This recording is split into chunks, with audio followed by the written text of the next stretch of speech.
la mejor serie del año. Thriller de ciencia ficción con mucho potencial. Bienvenido, bienvenida a mi canal, soy Carlos Orite y en el día de hoy vamos a ver The Peripheral. ¡Comenzamos! Vaya lo que tenemos por aquí. William Gibson, thriller de ciencia ficción, buena producción y mucho potencial. Creo que estamos ante una de las mejores series del año, aunque no nos vengamos muy arriba, hay cositas que hay que pulir y hay cositas que creo que deben corregirse en la segunda temporada. No obstante, creo que esta serie aún me está volando la cabeza y creo que si todo va como tiene que ir, esta serie va a dar mucho que hablar. Y si no va a dar mucho que hablar, desde luego va a crear cultura, va a crear un mundo de culto. Vamos a ver ahora por qué y vamos a ver cómo se desarrolla en el tiempo. Tenemos que tener paciencia con la serie y no podemos, digamos que, hablar sin ver la obra completa. Venga, vale, así que como siempre vamos a ver la sinopsis, vamos a ver aspectos técnicos y por supuesto vamos a ver cositas de interés de esta serie. 8 episodios, año 2032, Flynn Fisher, Chloe Grace Moretz, su hermano veterano de la marina, Barton, Jack Raynor, y su madre enferma viven en un pequeño pueblo de las montañas de Blue Ridge. Los hermanos ganan un dinero extra jugando a las simulaciones Sims, compartiendo el avatar de Barton, compitiendo por los usuarios que pagan mucho para llegar a superar los exigentes niveles del juego. Cuando a Barton se le ofrece la oportunidad de probar la versión beta de un nuevo Sim, es Flynn quien acaba jugando, haciéndose pasar por su hermano, pero pronto ella se da cuenta de que el juego es más real de lo que jamás podría haber imaginado. El Londres que está explorando existe realmente en el futuro, en el año 2099, y un hombre, Wilf Gericard, parece ser la clave para desvelar el misterio. Pero lo que Flynn descubre en el Instituto de Investigación la pone a ella y a su familia en peligro. Advertencia: todo aquel que en comentarios se queje de spoiler será perseguido por todas las fuerzas especiales del mundo mundial, hasta el fin de los días. Bueno, como vemos es una sinopsis compleja, una sinopsis retorcida, que creo que le va bien a lo que es la trama y le va bien a lo que es la película. Pero en este caso la crítica y el público no están tan de acuerdo. ¿Por qué? Porque realmente tienen parte de razón. Obviamente, como he dicho, la serie tiene muchísimo potencial, es que lo tiene todo a favor, pero tenemos que ver cómo avanza. El problema viene, como he dicho 40.000 veces, en el desarrollo, en esos capítulos que vienen después del primero y segundo capítulo, que realmente, bueno, pues flojean un poco la trama, ¿vale? Hay que decirlo, lo siento mucho, flojean un poco la trama, sobre todo si se ve cómo la ha emitido Amazon, que en realidad es un capítulo cada semana. Esto diluye un poco el impacto de The Peripheral.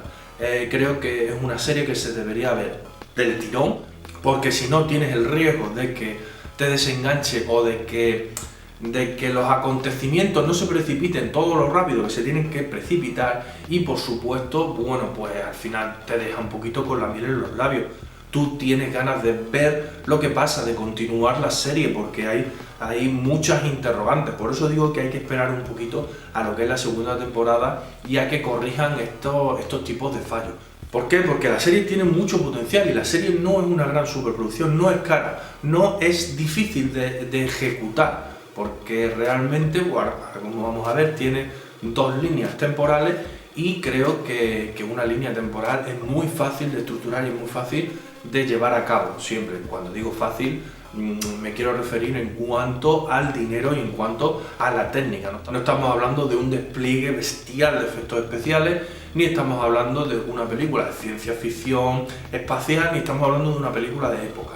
En realidad estamos hablando de una película con una trama muy compleja y con lo que sería, bueno, pues unos personajes muy elaborados. Dicho esto, por supuesto, lo que es el rodaje es súper correcto, lo que son los efectos especiales son súper correctos, lo que es la trama es súper correcta, la verdad es que está muy bien ejecutada también en lo que son las 2 líneas de tiempo y muy bien entrelazada en esas 2 líneas de tiempo. Los personajes te cuadran, hay algunos con el que empatizas más que con otros, eso es obvio, eso es siempre lo más lógico dentro de una producción. y creo que todos los personajes todavía tienen mucho que decir y que guardan muchos secretos todavía, tanto los de una línea de tiempo como los de la otra línea de tiempo. Cuando digo líneas de tiempo me refiero a 2032 y a 2099, ¿vale? Bueno, y en este punto de las líneas de tiempo hay que explicar un poco lo que es la simulación dentro de esta trama, ¿no? Y es que en la línea de tiempo de 2099 han sucedido una serie de acontecimientos que han reducido la población drásticamente. Entonces, ellos crean como una especie de tecnología de simuladores que envían al pasado, ¿vale? Esa tecnología se fabrica en el pasado por alguien que todavía no conocemos, intuimos, porque aparecen varios sicarios, pero no conocemos, ¿vale? Y hacen un link desde el pasado, desde 2032, hacia el futuro. Y en el futuro utilizan una especie de avatares, pero con el espíritu, con la consciencia de las personas de 2032. Y así es como consiguen, digamos, unos soldados, o así es como se consiguen los periféricos de Peripherals. Bueno, el primer aspecto a destacar es el concepto de simulación y las dos líneas de tiempo, el salto espacio-temporal. Me parece muy interesante porque en realidad se crea un vínculo en dos líneas de tiempo diferentes. En realidad hay un salto espacio-temporal y en realidad también hay multiversos, ¿no?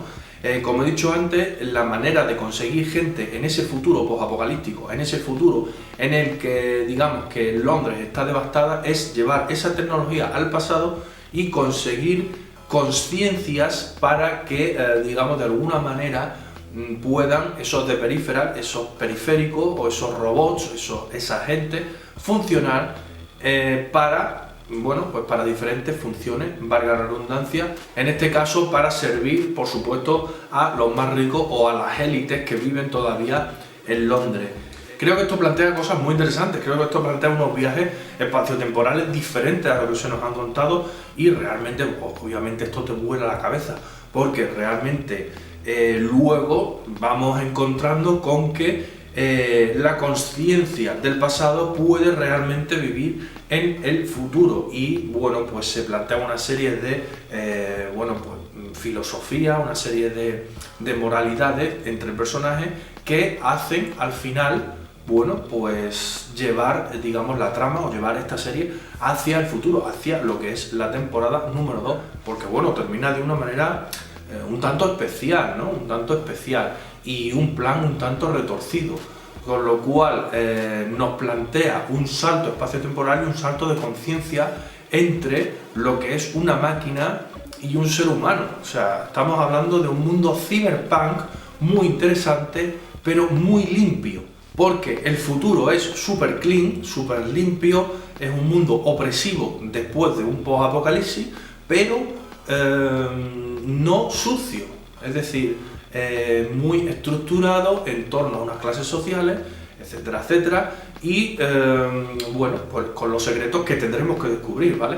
Y el pasado, en 2032, es un pasado, digamos que un cyberpunk rural, no estamos viendo grandes ciudades con super publicidades, super edificios, super estructuras, no, estamos viendo un pueblecito pequeño, pero estamos viendo mucha tecnología alrededor de ese pueblecito y además tecnología limpia.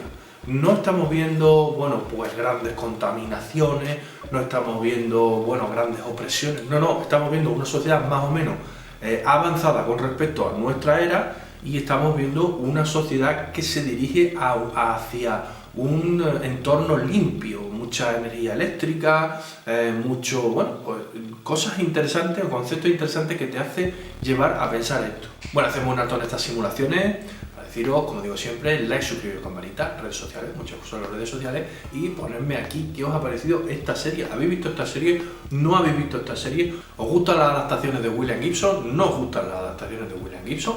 Cualquier cosa aquí en la caja de comentarios y ahora sí, continuamos.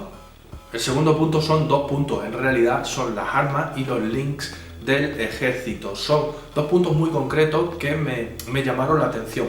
Por un lado tenemos en el futuro un arma que es, digamos, sónica o subsónica, ¿vale? Es un arma que, digamos, que lanza pulsos de sonido o ondas de sonido, ondas de choque.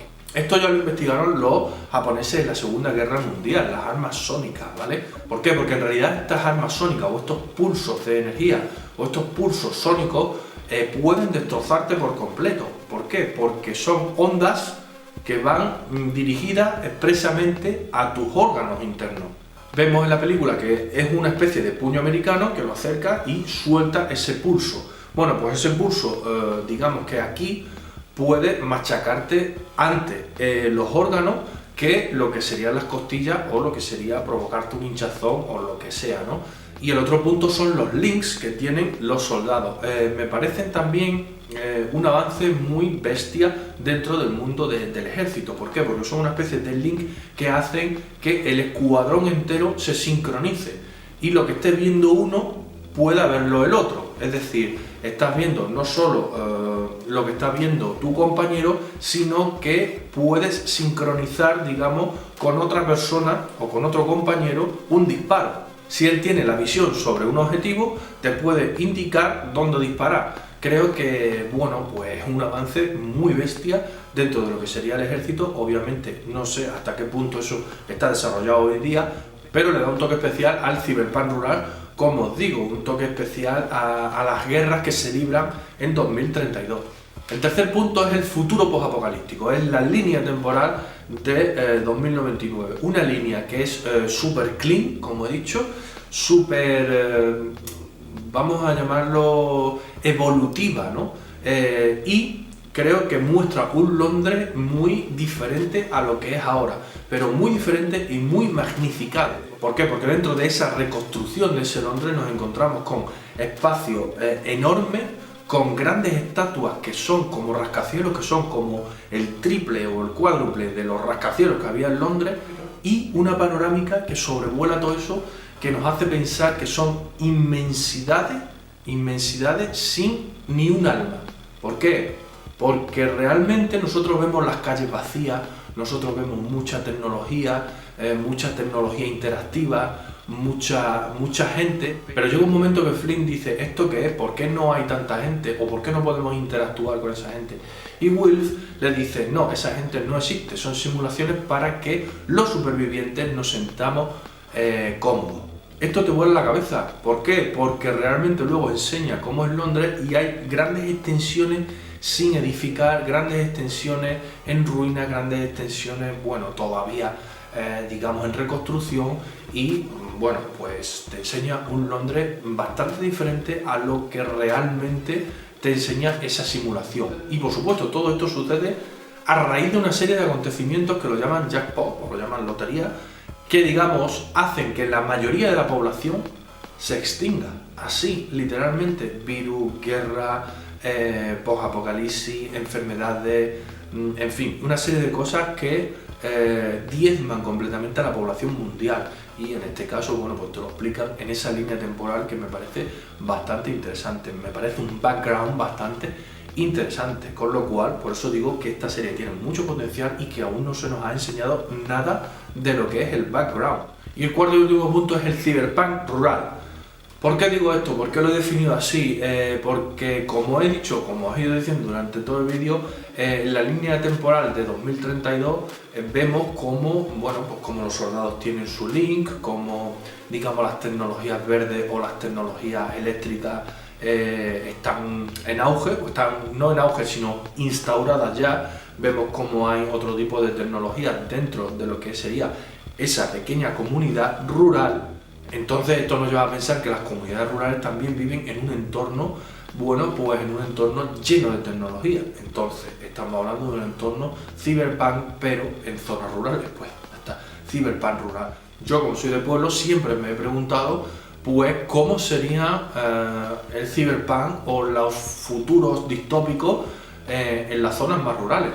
No sé, siempre me he preguntado cómo se viviría en un pueblo en el mundo de Blade Runner, cómo se viviría en un pueblo en el mundo de Desafío Total, no sé, son dos ejemplos, ¿no?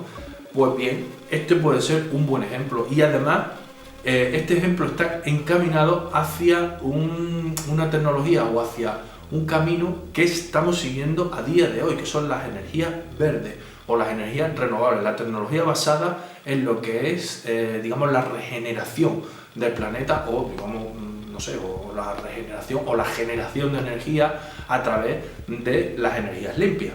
Bueno, hasta aquí el vídeo de hoy, analizando The Peripheral y los elementos que más me han llamado la atención de The Peripheral. Esperemos que esta serie nos dé sorpresa en la temporada número 2 y esperemos que, bueno, pues despliegue todo ese potencial que le hemos visto. Como digo siempre, like, suscribiros, campanita, redes sociales. Nos vemos en los siguientes vídeos. Chao.